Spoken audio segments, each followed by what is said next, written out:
Le silence des catacombes de Paris a toujours été une énigme pour moi. Un silence qui parle, qui raconte des histoires oubliées, des secrets enfouis depuis des siècles.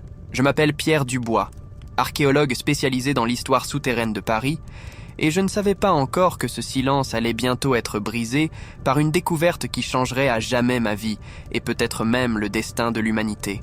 Tout a commencé par une journée d'automne apparemment ordinaire. L'air était frais, chargé de l'odeur des feuilles mortes et de la promesse de l'hiver à venir. J'avais passé des mois à étudier d'anciennes cartes des catacombes, convaincu qu'il y avait encore des secrets à découvrir dans ce labyrinthe souterrain. Ce jour-là, accompagné de ma collègue et compagne Amélie Laurent, une brillante linguiste, nous nous sommes aventurés dans une section peu explorée des catacombes. Amélie et moi formions une équipe depuis des années, partageant une passion commune pour les mystères du passé. Sa capacité à déchiffrer les langues anciennes complétait parfaitement mes connaissances en archéologie. Alors que nous avancions dans l'obscurité, nos lampes frontales éclairant le chemin, je ne pouvais m'empêcher de ressentir une étrange appréhension. « Pierre, regarde ça », murmura Amélie, pointant sa lampe vers une paroi. Je m'approchai, intrigué. Sur la pierre humide, à peine visible sous des siècles de poussière et de saleté, se trouvait l'un des symboles que je n'avais jamais vus auparavant. Il ne ressemblait à rien de connu, ni aux graffitis modernes, ni aux marques laissées par les carriers du Moyen-Âge. « C'est étrange, dis-je, passant mes doigts sur les gravures. Ces symboles ne correspondent à aucun alphabet que je connaisse. » Amélie s'approcha, ses yeux brillants d'excitation. « Ce n'est pas du latin, ni du grec ancien, ni même du gaulois. C'est quelque chose de complètement différent. Nous avons passé les heures suivantes à photographier et à documenter notre découverte, l'excitation grandissant à chaque nouveau symbole déchiffré. Mais ce n'était que le début. Alors que nous suivions ces étranges inscriptions, elles nous conduisirent plus profondément dans les catacombes, dans des zones qui ne figuraient sur aucune carte connue. L'air devenait de plus en plus lourd, chargé d'une odeur âcre que je n'avais jamais sentie auparavant. Nos pas résonnèrent d'une manière étrange, comme si l'espace autour de nous s'élargissait. Et puis, soudain, nous nous sommes retrouvés devant quelque chose qui n'aurait pas dû être là. Une porte, une immense porte de pierre, couverte des mêmes symboles mystérieux que nous avions suivis. Elle se dressait devant nous, défiant toute logique, toute explication rationnelle. Comment une telle structure avait-elle pu rester cachée pendant si longtemps ? « Pierre », murmura Amélie, sa voix tremblante de émotion et peut-être aussi de peur. « Je crois que nous avons fait une découverte majeure. » Je hochai la tête, incapable de détacher mes yeux de la porte. « Nous devrions appeler le docteur Leclerc, » dis-je, faisant référence à notre superviseur à l'université. « Il faut une équipe complète pour étudier ceci. » Mais alors que je sortais mon téléphone, je réalisais qu'il n'y avait aucun signal. Nous étions trop profonds sous terre. Nous devrions retourner à la surface, suggérai-je, une étrange sensation de malaise grandissant en moi. Amélie acquiesça à contre-cœur. Alors que nous nous apprêtions à faire demi-tour, un bruit sourd résonna derrière nous. Nous nous sommes retournés brusquement, nos lampes éclairant la porte. Et là, sous nos yeux incrédules, la massive structure de pierre commença à bouger. Un grincement assourdissant emplit l'air, des siècles de poussière tombant en cascade alors que la porte s'ouvrait lentement. Une bouffée d'air froid et humide nous frappa, portant avec elle une odeur indescriptible, ancienne et étrangement métallique. « C'est impossible !» murmurai-je, reculant instinctivement. Mais Amélie, fascinée, fit un pas en avant. « Pierre, regarde !» s'exclama-t-elle, pointant sa lampe vers l'ouverture. Au-delà de la porte, un vaste espace s'étendait, bien plus grand que tout ce que les catacombes auraient dû contenir. Des structures étranges, mi-organiques, mi-architecturales, s'élevaient dans l'obscurité. Et sur les murs, des fresques complexes dépeignaient des scènes que mon esprit peinait à comprendre. Nous sommes restés là, figés entre l'émerveillement et la terreur, réalisant que nous étions au seuil de quelque chose qui dépassait notre compréhension. Quelque chose qui allait changer notre vision du monde et de l'histoire elle-même. Nous devrions peut-être... commençai-je. Mais mes mots furent coupés par un son. Un son qui n'aurait pas dû exister si profondément sous terre. Un battement, comme celui d'un cœur gigantesque, résonnant à travers l'espace devant nous. Amélie me regarda, ses yeux écarquillés reflétant la même peur que je ressentais. « Pierre, qu'est-ce que c'est ?» Je secouai la tête, incapable de répondre. Le battement continuait, régulier, presque hypnotique. Et avec lui, une sensation grandissante que nous n'étions pas seuls. Malgré toutes mes années d'expérience, malgré ma formation scientifique, je sentis une peur primale monter en moi. Quelque chose dans cet endroit était fondamentalement faux. Comme si nous avions franchi une frontière que l'humanité n'était pas censée franchir. Nous devrions partir, dis-je. Ma voix à peine plus qu'un murmure. Maintenant, mais alors que nous nous retournions pour fuir, la porte derrière nous se referma avec un bruit sourd, nous piégeant dans cet espace inconnu. L'obscurité nous enveloppa, seulement brisée par la lueur de nos lampes frontales. Et puis, dans cette obscurité, quelque chose bougea. Une forme que je ne pouvais pas tout à fait discerner, mais qui semblait défier toutes les lois de la géométrie que je connaissais. Un mouvement fluide, presque liquide, mais en même temps solide. « Amélie » murmurai-je, attrapant sa main. « Ne bouge pas ». La forme s'approcha, et je sentis mon esprit lutter pour donner un sens à ce que je voyais. Était comme si la réalité elle-même se pliait et se tordait autour de cette chose. Et puis, une voix. Pas une voix humaine, non. Était comme si les murs eux-mêmes parlaient, vibrant avec une langue que je n'avais jamais entendue auparavant. Amélie, tremblante à côté de moi, commença à murmurer. « Je comprends », dit-elle, sa voix à peine audible. « Ce n'est pas possible, mais je comprends ce qu'ils disent. »« Qu'est-ce qu'ils disent ?»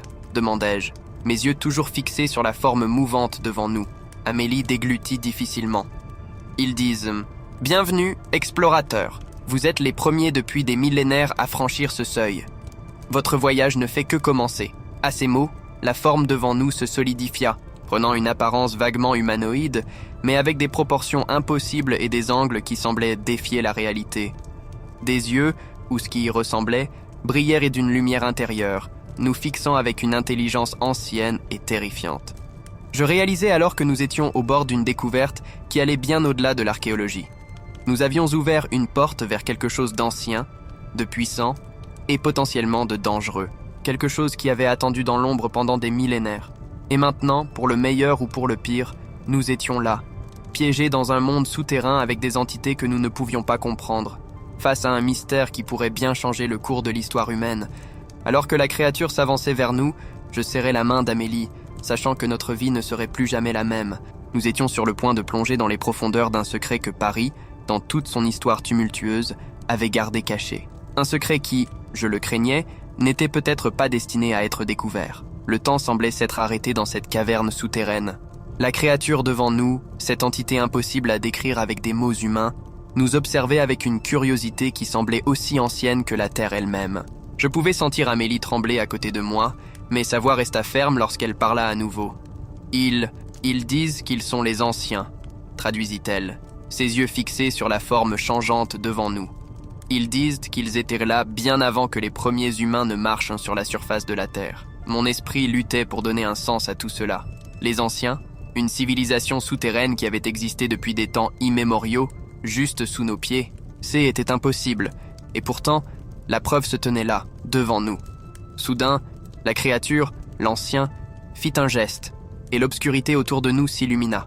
Ce que je vis alors dépassa tout ce que j'aurais pu imaginer. Nous nous tenions au bord d'une immense cité souterraine, s'étendant à perte de vue. Des structures cristallines s'élevaient vers un plafond invisible, brillant d'une lumière intérieure qui pulsait comme un cœur géant.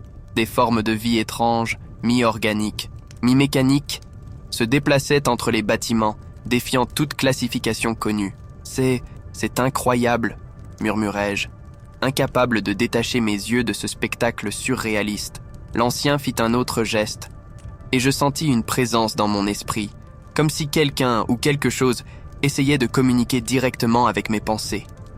Était une sensation dérangeante, presque douloureuse, mais je résistais à l'envie de me débattre. « Pierre », dit Amélie, sa voix tremblante, « je crois qu'ils veulent nous montrer quelque chose. » Avant que je ne puisse répondre, le monde autour de nous sembla se dissoudre. Pendant un moment terrifiant, j'eus l'impression de flotter dans le néant. Puis de nouvelles images commencèrent à se former. Je vis la Terre, mais pas comme nous la connaissions. Était une Terre primitive, encore en formation. Et là, surgissant des profondeurs de l'espace, je vis eux, les anciens, arrivant sur notre planète il y a des milliards d'années. Les visions défilèrent rapidement. Je vis les anciens façonner la Terre, créer des formes de vie, expérimenter. Je les vis se retirer sous la surface lorsque les premiers hominidés commencèrent à évoluer, observant, guidant subtilement l'évolution de notre espèce. Ils prétendent être nos créateurs, murmura Amélie, sa voix mêlant incrédulité et crainte. La vision changea à nouveau, et je vis des humains primitifs entrer en contact avec les anciens. Des rituels, des sacrifices, des connaissances transmises. Je vis la construction de monuments anciens, des pyramides, des cercles de pierre, tous liés d'une manière ou d'une autre à ces êtres souterrains. Puis, brusquement, les images s'arrêtèrent et nous nous retrouvâmes à nouveau dans la caverne. L'ancien nous regardait, attendant notre réaction. « Pourquoi nous montrer tout cela ?» demandai-je. Ma voix à peine plus qu'un murmure. Amélie traduisit ma question, puis écouta la réponse. Son visage pâlit. Ils disent que le temps est venu pour eux de refaire surface, que l'humanité a atteint un point critique dans son évolution, et qu'ils doivent intervenir pour nous guider vers la prochaine étape. Un frisson me parcourut l'échine. Quelque chose dans la façon dont l'ancien nous regardait me faisait douter de ses intentions bienveillantes. « Et quel est notre rôle dans tout cela ?» demandai-je. La réponse de l'ancien, traduite par Amélie, me glaça le sang. Ils disent que nous sommes les premiers d'une nouvelle génération, que nous allons être transformés. À ce moment précis, d'autres formes émergèrent de l'obscurité, des êtres qui ressemblaient vaguement à des humains, mais avec des différences subtiles et terrifiantes. Leurs yeux brillaient d'une lumière intérieure. Leurs membres étaient trop longs, trop fluides dans leurs mouvements. Ils nous entourèrent, leurs mains tendues vers nous. « Non !» criai-je, reculant et tirant Amélie avec moi. « Nous ne voulons pas être transformés !» Mais nos protestations semblaient vaines. Les êtres se rapprochaient, leurs doigts effilaient presque sur nous. C'est alors qu'une voix familière résonna dans la caverne. « Pierre, Amélie, où êtes-vous » Était Henri Moreau, notre collègue anthropologue. Sa voix venait de l'autre côté de la porte de pierre, maintenant fermée. L'ancien sembla momentanément distrait par cette interruption. Saisissant cette opportunité, je tirai Amélie vers ce qui semblait être un passage latéral. « Cours !» criai-je. Et nous nous élançâmes dans l'obscurité, loin des êtres qui tentèrent de nous capturer. Nous courûmes à travers des tunnels tordus et des salles caverneuses, notre chemin éclairé uniquement par nos lampes frontales vacillantes. Derrière nous, j'entendais des bruits de poursuite, des sons qui n'auraient pas dû exister dans ce monde souterrain. « Par ici !» cria Amélie, me tirant vers une ouverture étroite dans la paroi rocheuse. Nous nous y faufilâmes, nos corps pressés contre la pierre froide. De l'autre côté, nous émergâmes dans une petite grotte, remplie de ce qui semblait être d'anciens artefacts. Haletant, nous nous accordâmes un moment pour reprendre notre souffle. « Qu'est-ce que c'est que cet endroit ?» murmurai-je, balayant la grotte du regard. Amélie s'approcha d'une table de pierre couverte d'inscriptions. Ses yeux élargirent alors qu'elle commençait à déchiffrer les symboles. « Pierre !» dit-elle, sa voix tremblante d'excitation malgré notre situation désespérée. Je crois que c'est une sorte de journal, écrit par des humains qui ont vécu ici il y a des siècles. Je m'approchais, fasciné malgré moi. Les inscriptions semblaient anciennes, mais clairement d'origine humaine. Que disent-elles ?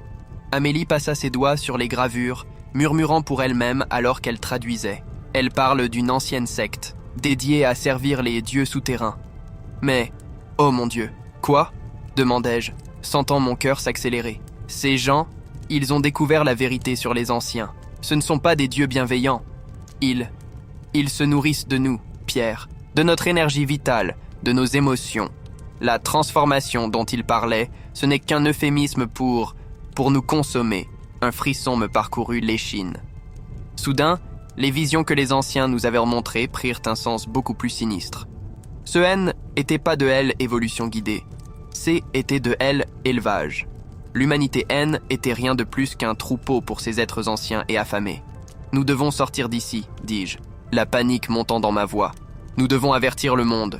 Mais alors que nous nous préparions à quitter notre cachette, un bruit sourd résonna à travers la grotte. La paroi rocheuse devant nous commença à se fissurer, se déformant d'une manière qui défiait les lois de la physique. « Ils nous ont trouvés », murmura Amélie, la terreur évidente dans sa voix. Alors que la roche continuait à se déformer, prenant une forme vaguement humanoïde, je réalisais que notre lutte pour survivre et révéler la vérité ne faisait que commencer. Nous étions pris au piège dans un monde souterrain hostile, confrontés à des êtres dont les pouvoirs dépassèrent notre compréhension. Et quelque part, au-dessus de nous, le monde continuait à tourner, ignorant la menace ancestrale qui se cachait juste sous ses pieds.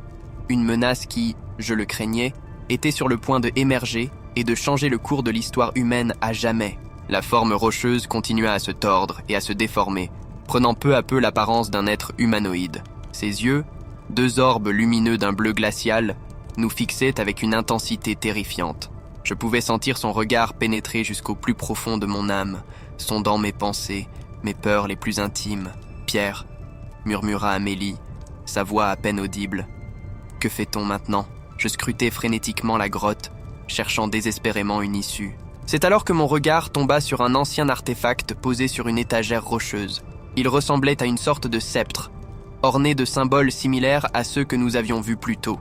Sans réfléchir, je m'en saisis. Dès que mes doigts touchèrent le métal froid, je sentis une étrange énergie parcourir mon corps. Et l'être de Pierre s'arrêta net, ses yeux brillants fixés sur l'objet que je tenais. « Amélie », dis-je lentement, « je crois que ceci est important pour eux. » Elle hocha la tête, comprenant instantanément. « Une arme ou peut-être une clé ?» Avant que je ne puisse répondre, le être de Pierre fit un pas en avant. Sa voix résonna dans nos têtes, une cacophonie de sons discordants qui me donna instantanément la migraine. « Il dit que nous ne comprenons pas le pouvoir que nous tenons », traduisit Amélie, grimaçant sous l'assaut mental.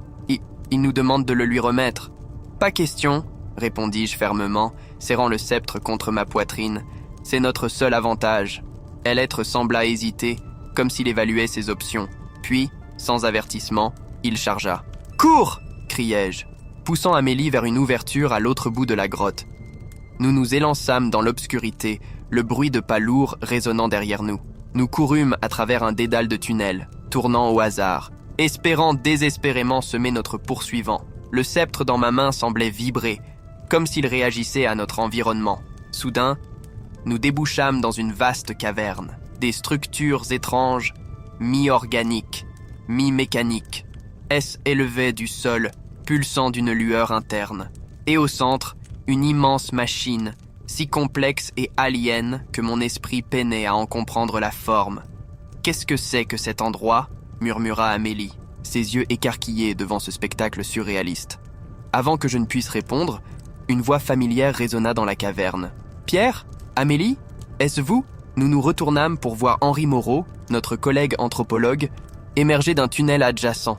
Son visage était pâle, ses vêtements déchirés, mais il était vivant. « Henri !» m'exclamai-je, soulagé de voir un visage amical. « Comment es-tu arrivé ici ?»« J'ai suivi vos traces, » répondit-il, s'approchant de nous. « Quand vous n'êtes pas revenu, j'ai su que quelque chose n'allait pas. Mais je n'aurais jamais imaginé tout ça. » Il fit un geste englobant la caverne alien autour de nous. « Nous devons sortir d'ici, » dit Amélie, jetant des regards nerveux autour d'elle. « Ces créatures, les anciens, ils ne sont pas ce qu'ils prétendent être. Ils se nourrissent de nous, Henri. Ils nous ont élevés comme du bétail. » Henri hocha gravement la tête. « J'ai vu des choses horribles en vous cherchant. Mais j'ai aussi trouvé ceci. » Il sortit de sa poche un petit appareil, semblable à une tablette ancienne.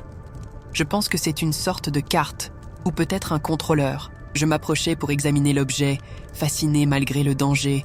Les symboles sur l'écran ressemblaient à ceux du sceptre que je tenais. Peut-être que ces deux objets sont liés, suggérai-je. Soudain, un grondement sourd résonna à travers la caverne. La machine au centre de la pièce s'anima, des parties commençant à tourner et à se déplacer de manière complexe. « Qu'avez-vous fait ?»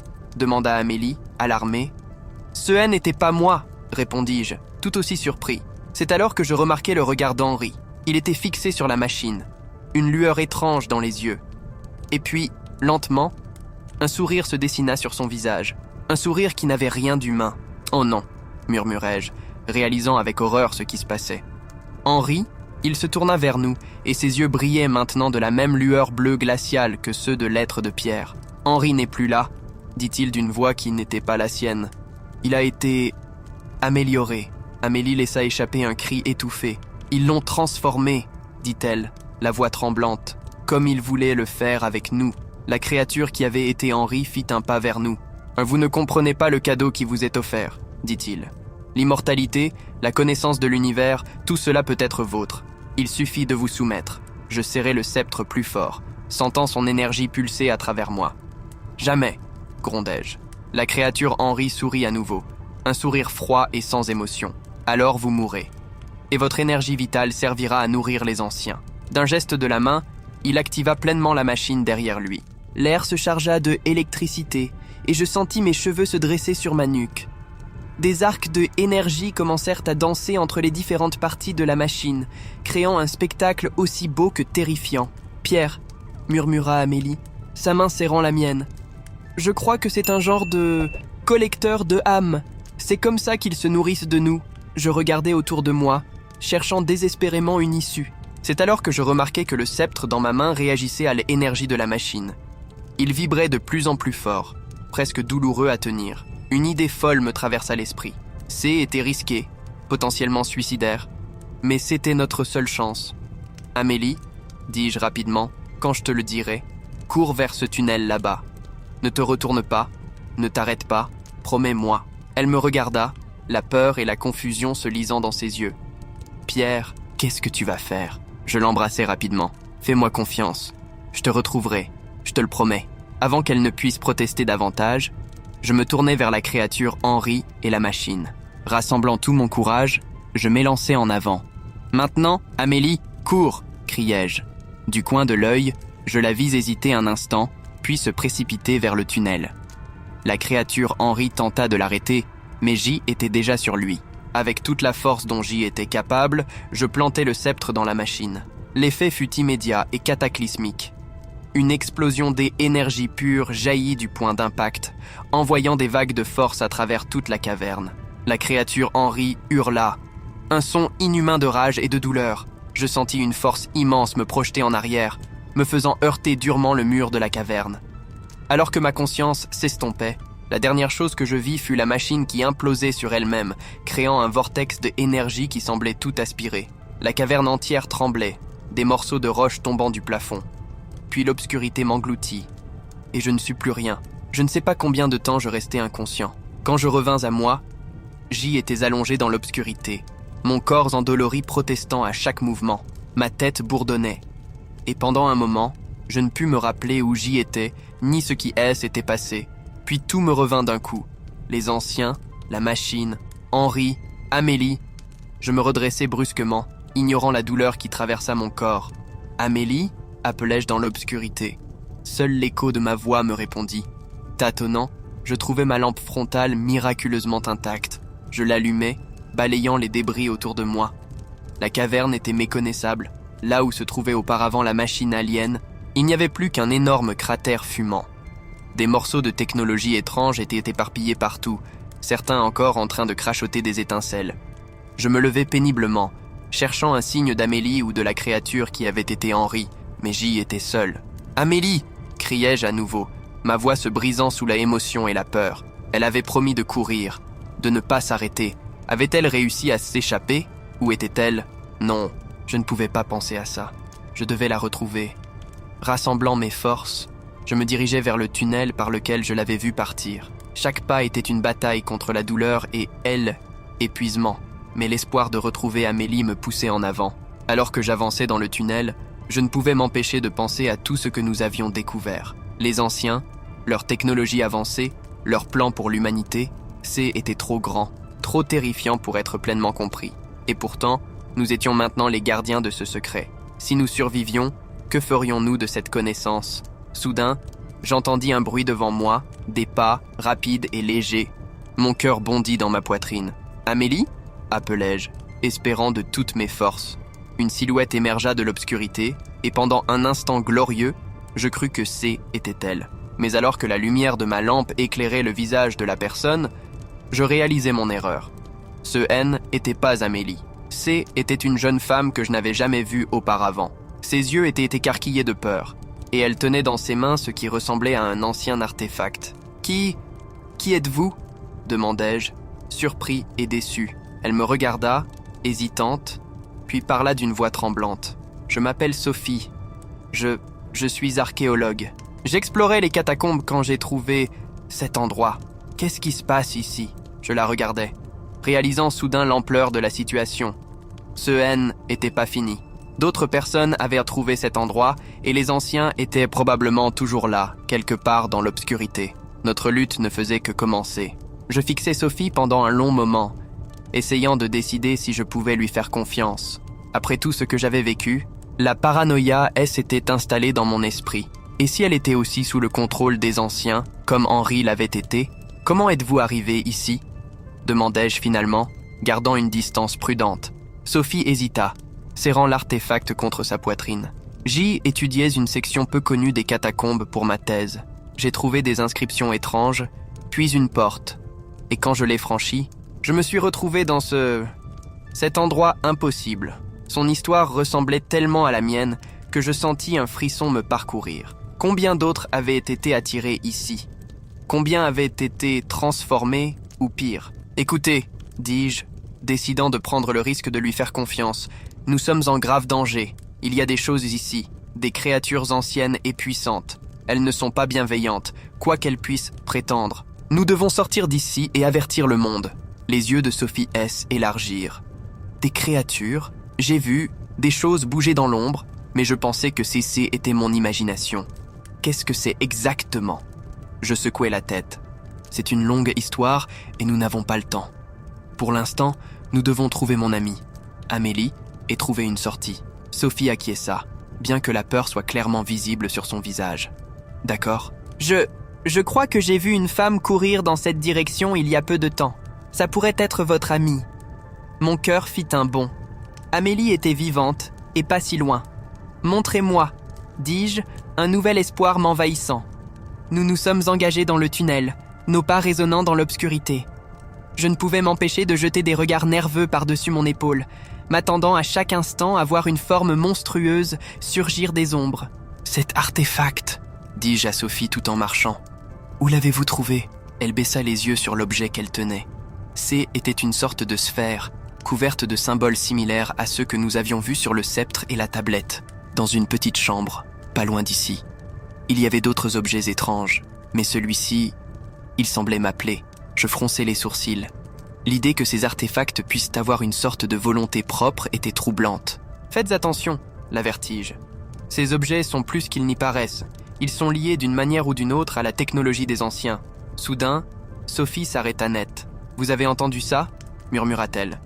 Je tendis l'oreille. Au début, je n'entendis rien d'autre que le battement de mon propre cœur. Puis, faiblement, un son, une voix. « Amélie !» criai-je, reconnaissant immédiatement sa voix. Nous nous sommes précipités vers la source du son, tournant dans un dédale de tunnel. Enfin, nous avons débouché dans une petite caverne. Et là, recroquevillée dans un coin, se trouvait Amélie. « Pierre !» s'exclama-t-elle en me voyant, se levant d'un bond et se jetant dans mes bras. J'ai cru que tu étais mort. Je la serrai fort contre moi, sentant des larmes de soulagement me monter aux yeux. Je t'avais promis que je te retrouverais, murmurai-je. Amélie se dégagea légèrement, remarquant alors Sophie. Qui est-ce? Je fis rapidement les présentations, expliquant brièvement comment nous nous étions rencontrés. Amélie hocha la tête, puis son visage devint grave. Pierre, il faut qu'on sorte d'ici. J'ai vu des choses. Les anciens, ils préparent quelque chose de grand. Qu'as-tu vu? demandai-je, sentant une boule se former dans mon estomac. Amélie prit une profonde inspiration. Ils ont une sorte de chambre de transformation. J'ai vu des gens, des humains normaux, être emmenés là-bas. Et ce qui en est ressorti, elle frissonna. Ce N était plus des humains, Pierre. C était des hybrides, mi-humains, mi-autre chose. Sophie laissa échapper un petit cri d'horreur. Mais pourquoi? Pourquoi font-ils ça? Je crois, dit lentement Amélie, qu'ils se préparent à remonter à la surface. Ils créent une armée. Le silence qui suivit cette déclaration était assourdissant. L'implication de ce qu'Amélie venait de dire était terrifiante. Une armée d'hybrides, créée par des êtres avec une technologie bien au-delà de notre compréhension. Si les anciens réussissaient à atteindre la surface, on doit les arrêter, dis-je fermement. On ne peut pas les laisser faire ça. Mais comment? demanda Sophie, sa voix tremblante. Nous ne sommes que 3, et ils sont... Je ne sais même pas ce qu'ils sont exactement. C'est alors que je remarquai que la sphère que Sophie tenait commençait à briller doucement. Les symboles à sa surface semblaient en pulser, comme s'ils réagissaient à quelque chose. Les artefacts, murmurai-je, une idée commençant à se former dans mon esprit. Ils sont la clé. Le sceptre que j'ai utilisé a détruit leur machine. Peut-être que ces objets sont une sorte de contrepoids à leur technologie. Amélie me regarda, comprenant où je voulais en venir. Tu suggères qu'on utilise leurs propres outils contre eux? Je hochai la tête. C'est risqué, mais c'est peut-être notre seule chance. Sophie regarda la sphère dans ses mains avec un mélange de crainte et de détermination. Je ne comprends pas tout ce qui se passe ici, mais si ces choses menacent notre monde, je veux aider. D'accord, dis-je, sentant un plan se former. Voilà ce qu'on va faire. Amélie, tu te souviens où se trouve cette chambre de transformation ? Elle acquiesça. Bien, nous allons nous y rendre. Avec un peu de chance, nous pourrons utiliser ces artefacts pour saboter leur opération. Ensuite, nous trouverons un moyen de sceller cet endroit pour de bon. C était un plan désespéré, avec plus de zones d'ombre que de certitude. Mais C était tout ce que nous avions. « Et si ça ne marche pas ?» demanda Sophie, la peur évidente dans sa voix. Je la regardais droit dans les yeux. Alors nous serons les seuls à savoir ce qui se prépare, et ce sera à nous d'avertir le monde, de préparer l'humanité pour ce qui pourrait venir. Amélie prit ma main, la serrant fort. « Ensemble ?» dit-elle simplement. Je hochai la tête. « Ensemble !» Et ainsi, notre petit groupe hétéroclite se mit en route, s'enfonçant plus profondément dans les entrailles de la Terre. Nous portions avec nous non seulement le poids des artefacts anciens, mais aussi celui de la connaissance d'une menace que le monde N n'était pas prêt à affronter. Alors que nous avancions, je ne pouvais m'empêcher de penser à quel point notre voyage avait commencé de manière innocente. Une simple expédition archéologique S était transformée en une lutte pour la survie de l'humanité. Les tunnels semblaient étendre à l'infini, chaque tournant nous rapprochant de ce qui pourrait être notre dernière confrontation avec les anciens. L'air devenait de plus en plus lourd, chargé d'une étrange odeur métallique qui me rappelait désagréablement notre première rencontre avec ces êtres. Soudain, Amélie s'arrêta net. « Écoutez » murmura-t-elle, « nous nous sommes figés, tendant l'oreille. Au début, je n'entendis rien, puis, progressivement, un son S éleva. C était comme un chant, mais pas quelque chose qu'un être humain aurait pu produire. C était une mélodie étrange, discordante, qui semblait résonner non seulement dans l'air, mais aussi dans nos os. « Qu'est-ce que c'est que ça ?» demanda Sophie, sa voix à peine plus qu'un murmure. « Je ne sais pas », répondis-je. Mais ça vient de la direction où Amélie a vu la chambre de transformation. Nous avons continué d'avancer, le chant devenant de plus en plus fort à mesure que nous approchions. Finalement, nous sommes arrivés à l'entrée d'une vaste caverne. Ce que nous y avons vu dépassait tout ce que nous aurions pu imaginer. Des dizaines, peut-être des centaines d'êtres se tenaient en cercle autour d'une structure centrale qui pulsait d'une lumière bleue aveuglante. Certains étaient clairement des anciens, leurs formes impossibles se mouvant d'une manière qui défiait la physique. D'autres étaient des hybrides, à mi-chemin entre l'humain et quelque chose d'autre. Et au centre de tout cela, flottant au-dessus de la structure lumineuse, se trouvait une forme que je reconnus avec horreur. C était Henri, ou du moins ce qu'il en restait. Son corps était en train de se transformer, sa chair se tordant et se reformant sous nos yeux. Le chant que nous avions entendu venait de lui. Une cacophonie de sons qui semblait déchirer la réalité elle-même. « Mon Dieu !» murmura Amélie, sa main serrant la mienne si fort que j'en avais mal. Soudain, comme s'ils avaient ressenti notre présence, tous les êtres dans la caverne se tournèrent vers nous. Des centaines d'yeux brillants nous fixèrent, et je sentis le poids de leur attention collective comme une force physique. « Pierre !» dit Sophie, sa voix tremblante. « La sphère !» Je baissai les yeux pour voir que l'artefact qu'elle tenait brillait maintenant intensément, pulsant au même rythme que la structure au centre de la caverne. C'était le moment de vérité. Nous étions sur le point de défier des êtres dont le pouvoir dépassait notre compréhension, armés seulement de quelques artefacts mystérieux et de notre détermination désespérée. Alors que les anciens commençaient à s'avancer vers nous, je pris une profonde inspiration. Quoi qu'il arrive ensuite, je savais que le monde ne serait plus jamais le même. Maintenant, dis-je simplement. Et avec ce mot, nous nous sommes élancés vers le cœur de la chambre, prêts à affronter notre destin et, peut-être, à sauver l'humanité d'une menace dont elle ignorait même l'existence. Le chaos explosa autour de nous dès que nous nous sommes élancés vers le centre de la chambre. Les anciens et leurs hybrides se ruèrent sur nous, leurs formes impossibles se tordant et s'étirant de manière à défier toute logique.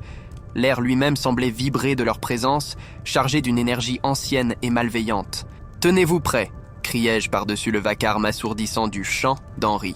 Sophie leva la sphère brillante devant elle, comme un bouclier. À ma grande surprise, les créatures les plus proches semblèrent hésiter, reculant légèrement face à la lumière pulsante de l'artefact. Amélie, de son côté, sortit de sa poche un petit objet que je n'avais pas remarqué auparavant. C était une sorte de cristal, similaire à ceux que nous avions vus dans la cité souterraine. « Où as-tu trouvé ça ?» demandai-je, esquivant la main tentaculaire d'un hybride. « Dans la grotte où je me suis caché », répondit-elle rapidement. « Je pensais que ça pourrait être utile. » Nous avons continué à avancer, formant un triangle serré, nos artefacts brillant de plus en plus intensément à mesure que nous approchions du centre. La structure au milieu de la chambre, celle au-dessus de laquelle flottait Henri, semblait réagir à notre présence. Sa lumière bleue vacillait, comme perturbée par les énergies que nous apportions. Soudain, une voix retentit dans nos têtes, si puissante qu'elle nous fit tomber à genoux. C était Henri, ou ce qui restait de lui. Pourquoi résistez-vous ? La voix était un mélange grotesque de celle d'Henri et de quelque chose d'autre, d'ancien et d'inhumain. Elle, évolution est inévitable. Nous sommes le prochain stade de l'humanité. Ce n'est pas de elle évolution, criai-je, luttant pour me relever. C'est de l'esclavage. Vous nous utilisez comme du bétail. Un rire cruel résonna dans nos esprits. Bétail ? Non, vous êtes bien plus que cela. Vous êtes le combustible qui alimentera notre ascension. Votre essence vitale, vos émotions, vos âmes, tout cela nous nourrira alors que nous reprendrons notre place légitime dans l'univers. Amélie se redressa, son visage déformé par la douleur, mais aussi par la détermination. Nous ne vous laisserons pas faire. Elle leva son cristal, qui émit soudain un faisceau de lumière aveuglante. Le rayon frappa la structure centrale, provoquant une réaction en chaîne d'étincelles et d'explosions d'énergie. Les anciens hurlèrent à l'unisson, un son qui menaçait de déchirer la réalité elle-même. La caverne entière trembla, des morceaux de roche tombant du plafond. « Continuez !» criai-je, sortant le petit appareil semblable à une tablette qu'Henri avait trouvé plus tôt. Je ne savais pas exactement comment l'utiliser, mais quelque chose en moi me guidait. Je pressai plusieurs symboles sur l'écran, provoquant une série de pulsations d'énergie qui semblèrent perturber encore davantage la machine centrale. Sophie, inspirée par nos actions, pointa sa sphère vers Henri. Un rayon de lumière dorée en jaillit, frappant directement la forme flottante et tordue de notre ancien ami. Le hurlement qui suivit fut assourdissant.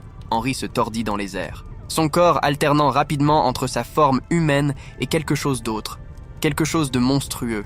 « Vous ne comprenez pas », résonna à nouveau sa voix dans nos têtes, mais cette fois, elle semblait plus faible, plus désespérée. « Nous sommes anciens, nous sommes éternels. Vous ne pouvez pas nous arrêter. »« Peut-être pas », répondis-je. « Mais nous pouvons vous empêcher de nuire à notre monde. » Avec un dernier effort, nous avons combiné les énergies de nos 3 artefacts. La sphère de Sophie, le cristal d'Amélie et ma tablette s'illuminèrent simultanément, leurs rayons convergeant sur la machine centrale. L'effet fut cataclysmique. Une explosion d'énergie pure jaillit du point d'impact, se propageant en ondes de choc à travers toute la caverne. Les anciens et leurs hybrides furent projetés en arrière, leur corps se désintégrant en particules de lumière. Henri, ou ce qui en restait, poussa un dernier cri d'agonie avant de s'effondrer sur lui-même, absorbé par le vortex d'énergie qui se formait au centre de la chambre. La structure centrale implosa, créant un trou noir miniature qui commença à tout aspirer autour de lui. Les murs de la caverne se fissurèrent, des morceaux entiers de roche étant arrachés et attirés vers le vortex. « Il faut sortir d'ici !» hurla Amélie par-dessus le vacarme assourdissant. Nous nous sommes précipités vers la sortie, esquivant les débris qui volaient autour de nous. Le sol sous nos pieds tremblait violemment, menaçant de s'effondrer à tout moment.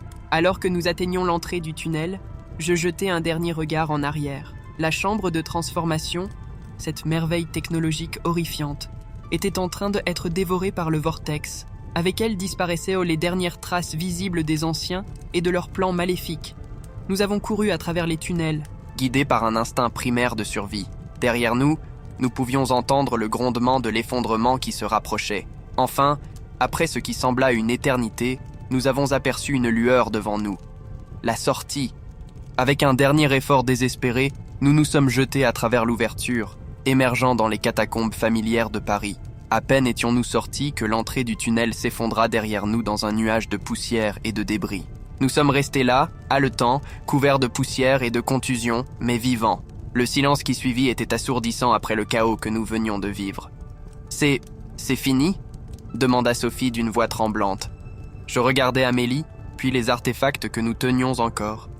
Ils étaient maintenant inertes, leur éclat disparut. « Je ne sais pas », répondis-je honnêtement. « Je pense que nous avons arrêté leur plan immédiat. »« Mais ils sont anciens », termina Amélie. « Qui sait s'il n'y a pas d'autres endroits comme celui-ci, d'autres plans en préparation ?» Nous sommes restés silencieux pendant un moment, absorbant les implications de ce que nous venions de vivre et de ce que cela signifiait pour l'avenir. « Qu'allons-nous faire maintenant ?» demanda Sophie. Je pris une profonde inspiration. « D'abord, Nous devons nous assurer que cet endroit reste scellé. Ensuite, nous devons décider quoi faire de cette connaissance. Amélie hocha la tête. Le monde n'est pas prêt pour une telle révélation. Cela provoquerait la panique, le chaos. Mais nous ne pouvons pas non plus garder cela entièrement secret, ajoutai-je. Nous devons nous préparer au cas où il reviendrait. Alors que nous commencions notre lente ascension vers la surface, je réalisais que notre voyage ne faisait que commencer.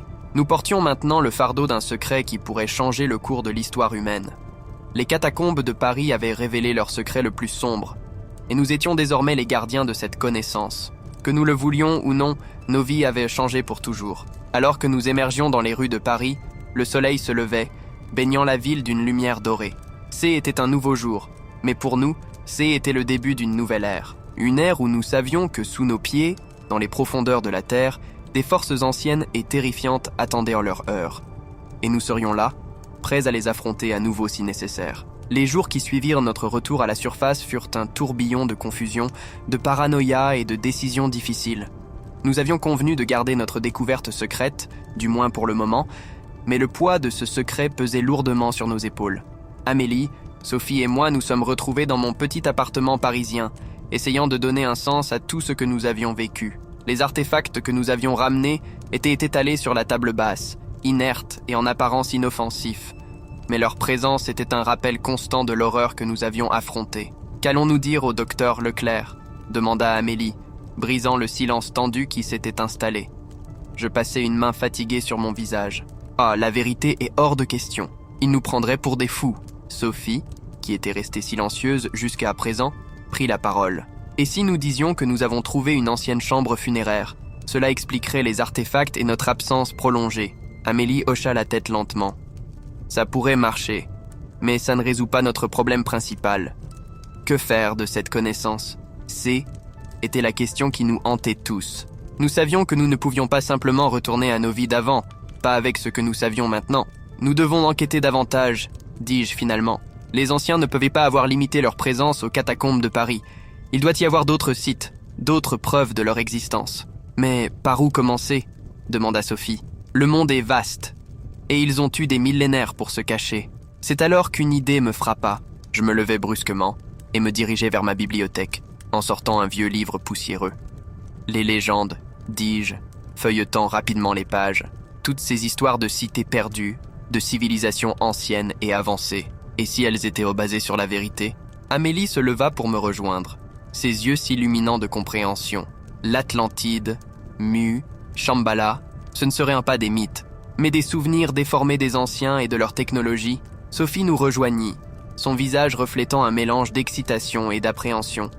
Alors, quoi? Nous allons parcourir le monde à la recherche de cités perdues? Je fermai le livre d'un coup sec. Pas exactement, mais nous pouvons commencer par examiner les sites archéologiques connus sous un nouvel angle. Chercher des signes, des symboles similaires à ceux que nous avons vus dans les catacombes. Amélie acquiesça. Et nous devons être prudents. Si les anciens ont des agents à la surface, ils pourraient surveiller ces sites. Nous aurons besoin de ressources, ajouta Sophie. Des équipements, de financement. Je souris légèrement. Eh bien, nous sommes tous des archéologues respectés. Je pense qu'il est temps de proposer un nouveau projet de recherche au docteur Leclerc. Les semaines suivantes furent consacrées à la planification et à la préparation. Nous avons présenté au docteur Leclerc un projet de recherche sur les connexions culturelles entre les civilisations anciennes, une couverture parfaite pour notre véritable quête. À notre grande surprise et notre soulagement, il fut enthousiaste et nous obtint rapidement le financement nécessaire. Pendant ce temps, nous avons passé nos nuits à étudier les artefacts que nous avions ramenés. Essayant de percer leurs secrets, Amélie fit des progrès significatifs dans la traduction des symboles, découvrant ce qui semblait être un langage universel utilisé par les anciens. Sophie, quant à elle, se plongea dans l'étude des légendes et des mythes du monde entier, cherchant des indices sur d'autres sites potentiels. Alors que nous nous préparions à partir pour notre première expédition, je ne pouvais m'empêcher de ressentir un mélange d'excitation et de terreur. Nous nous lancions dans une quête qui pourrait changer le cours de l'histoire humaine, mais nous risquions aussi de éveiller des forces que nous ne comprenions pas complètement. La veille de notre départ, alors que nous faisions nos derniers préparatifs, Amélie me prit à part. « Pierre, dit-elle doucement, es-tu sûr que nous faisons la bonne chose? Et si en cherchant à les arrêter, nous ne faisions qu'accélérer leur retour ?» Je pris ses mains dans les miennes. sentant leur léger tremblotement. Je ne suis sûr de rien, Amélie, mais je sais une chose. Nous ne pouvons pas rester inactifs en sachant ce que nous savons. Si nous ne faisons rien, ils finiront par revenir de toute façon.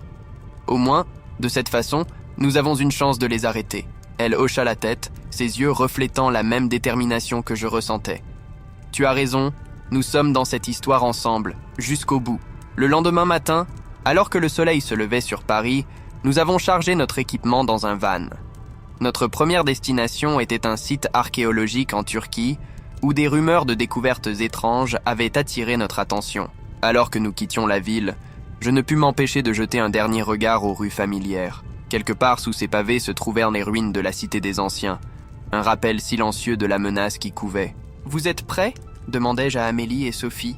Elles acquiescèrent, leur visage un mélange de détermination et d'appréhension. Et ainsi, nous nous sommes lancés dans notre quête, ignorant les dangers qui nous attendaient et les secrets que nous allions découvrir. Le monde tel que nous le connaissions était sur le point de changer, et nous étions à l'avant-garde de cette transformation. Alors que Paris disparaissait dans le rétroviseur, je ne pouvais m'empêcher de me demander « Étions-nous vraiment prêts pour ce qui nous attendait ? Ou avions-nous ouvert une boîte de Pandore que nous ne pourrions jamais refermer ? Notre voyage vers la Turquie fut long et tendu. Chacun de nous était plongé dans ses pensées, essayant de se préparer mentalement à ce que nous pourrions découvrir. Les artefacts, soigneusement emballés et cachés parmi notre équipement archéologique standard, semblaient émettre une énergie palpable, comme s'ils étaient impatients de retrouver leurs semblables. Arrivés sur le site archéologique près de Göbekli Tepe, nous avons été accueillis par le docteur Ahmet Yilmaz, un archéologue local qui avait signalé des découvertes inhabituelles. Il nous conduisit à travers le site, nous montrant les anciennes structures mégalithiques qui avaient rendu cet endroit célèbre. « Voici la raison pour laquelle je vous ai contacté », dit-il, nous conduisant vers une zone récemment excavée. « Nous avons trouvé ceci il y a quelques semaines. » Il souleva une bâche, révélant une série de symboles gravés dans la pierre. Mon cœur fit un bond dans ma poitrine. Ces symboles étaient identiques à ceux que nous avions vus dans les catacombes de Paris. Amélie s'agenouilla pour examiner de plus près les inscriptions, ses doigts tremblant légèrement alors qu'elle traçait les contours des symboles. « C'est incroyable », murmura-t-elle. « La similitude est frappante. » Sophie, qui observait les alentours, s'approcha soudainement. « Docteur Yilmaz, avez-vous remarqué quelque chose d'inhabituel depuis cette découverte ? Des phénomènes étranges, peut-être ?» Le docteur Yilmaz hésita un instant, son regard passant de l'un à l'autre. « En fait, oui. Certains membres de l'équipe ont signalé des visions, des cauchemars, et il y a eu des disparitions dans le village voisin. Je sentis un frisson me parcourir l'échine. C'était exactement ce que nous craignions. Les anciens, ou du moins leur influence, étaient présents ici aussi. Nous devons agir rapidement, dis-je à voix basse à Amélie et Sophie. S'ils sont en train de se réveiller ici aussi, nous n'avons pas beaucoup de temps. Cette nuit-là, après que le reste de l'équipe se soit retiré, nous sommes retournés sur le site. Armés de nos artefacts et de nos connaissances nouvellement acquises, nous avons commencé à explorer plus en profondeur. Amélie utilisait le cristal pour scanner les structures, cherchant des signes de énergie résiduelle des anciens. Sophie, quant à elle, utilisait la sphère comme une sorte de boussole, nous guidant vers ce qui semblait être le cœur du site. Soudain, le sol sous nos pieds commença à trembler. Un grondement sourd monta des profondeurs de la terre et une fissure apparut dans le sol, s'élargissant rapidement. « Reculez !» criai-je, tirant Amélie et Sophie en arrière alors que le sol s'effondrait, révélant une vaste chambre souterraine. Nous nous sommes penchés au bord du gouffre, nos lampes éclairant une scène qui nous glaça le sang.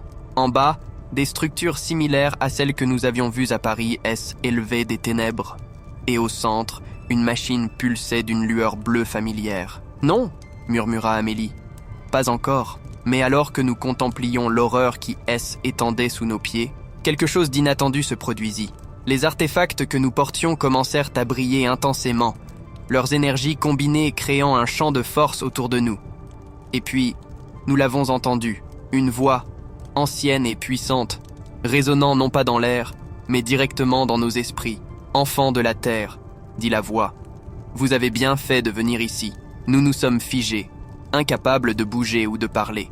Ne craignez rien, » continua la voix. « Je ne suis pas l'un de ceux que vous appelez les anciens. Je suis autre chose, un gardien, si vous voulez. »« Que êtes-vous » parvins-je à demander.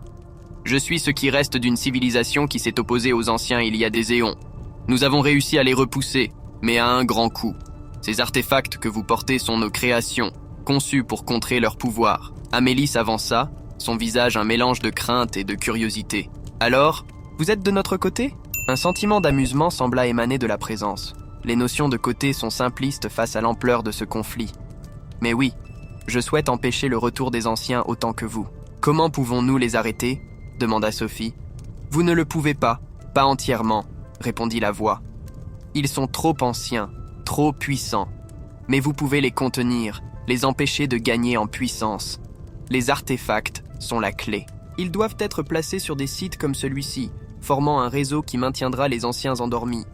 Je regardais les artefacts que nous portions, réalisant soudain l'immensité de la tâche qui nous attendait. Il y a combien de ces sites ? 12, répondit la voix. 12 portes qui, si elles sont ouvertes, permettront aux anciens de revenir en force. Vous devez les trouver et les sceller, avant qu'il ne soit trop tard. Alors que la voix s'estompait, nous nous sommes regardés, comprenant pleinement pour la première fois l'ampleur de notre mission. Ce N n'était plus seulement une quête de connaissances, c'était une course contre la montre pour sauver l'humanité. Eh bien, dis-je, essayant d'insuffler un peu de légèreté dans ma voix, il semble que nos vacances d'été soient planifiées. Amélie et Sophie rirent faiblement, le son étrange et presque déplacé dans ce lieu ancien et terrifiant. Alors que nous commencions à placer les artefacts selon les instructions du gardien, je ne pouvais m'empêcher de penser à tout ce qui nous attendait. 12 sites à travers le monde, 12 batailles contre des forces que nous ne comprenions pas encore pleinement. Mais alors que la machine en contrebas commençait à ralentir, sa lueur s'affaiblissant jusqu'à s'éteindre complètement, je sentis une lueur d'espoir. Nous n'étions peut-être que 3 archéologues ordinaires, mais nous étions désormais les gardiens d'un secret ancien, les protecteurs de l'humanité contre une menace qu'elle ignorait. Notre voyage ne faisait que commencer, et le chemin serait long et dangereux. Mais ensemble, peut-être, juste peut-être, nous pourrions faire la différence. Alors que l'aube se levait sur Göbekli Tepe, illuminant les anciennes pierres d'une lumière nouvelle, nous nous sommes préparés pour la prochaine étape de notre quête. Le monde ne saurait jamais à quel point il avait été proche de la destruction cette nuit-là, ni les sacrifices que nous serions amenés à faire pour le protéger. Mais nous le savions, et cela suffisait. Les mois qui suivirent notre découverte à Göbekli Tepe furent un tourbillon d'activités frénétiques. Armés de notre nouvelle connaissance et guidés par les artefacts, nous avons parcouru le globe, traquant les sites des anciens et les scellant un par un. Chaque lieu présentait ses propres défis et dangers. À Angkor Wat, nous avons dû naviguer dans un labyrinthe de tunnels submergés, luttant contre le temps et le manque d'oxygène pour atteindre la chambre cachée des anciens. Dans les profondeurs de l'Amazonie, nous avons affronté non seulement les pièges mortels laissés par les anciens, mais aussi la méfiance des tribus locales qui gardèrent leurs secrets depuis des millénaires. Mais le plus difficile était peut-être de garder notre mission secrète. Nous avions dû inventer des excuses de plus en plus élaborées pour nos collègues et nos supérieurs, expliquant nos absences prolongées et nos découvertes étranges. Le docteur Leclerc, en particulier, devenait de plus en plus suspicieux, ses questions de plus en plus pointues. Ce fut lors de notre mission en Antarctique, alors que nous explorions une cité enfouie sous des kilomètres de glace, que les choses prirent une tournure inattendue. Nous venions de sceller le 10e site, épuisés mais soulagés, lorsque nos radios grésillèrent soudainement à la vie. Dubois ? Laurent ? Vous me recevez ? La voix du docteur Leclerc était tendue, urgente. Je échangeai un regard inquiet avec Amélie avant de répondre. Oui, docteur Leclerc. Nous vous recevons. Que se passe-t-il ? Il y eut une pause, puis vous devez revenir immédiatement. Quelque chose se passe à Paris. Les catacombes, elles s'effondrent. Mon sang se glaça. Les catacombes, le premier site, celui que nous pensions avoir scellé définitivement. Nous arrivons tout de suite, répondis-je, la gorge serrée. Le voyage de retour fut un cauchemar d'anxiété et de planification frénétique.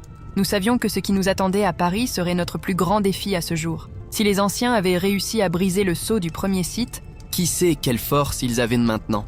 Lorsque nous sommes arrivés à Paris, la ville était en état de siège.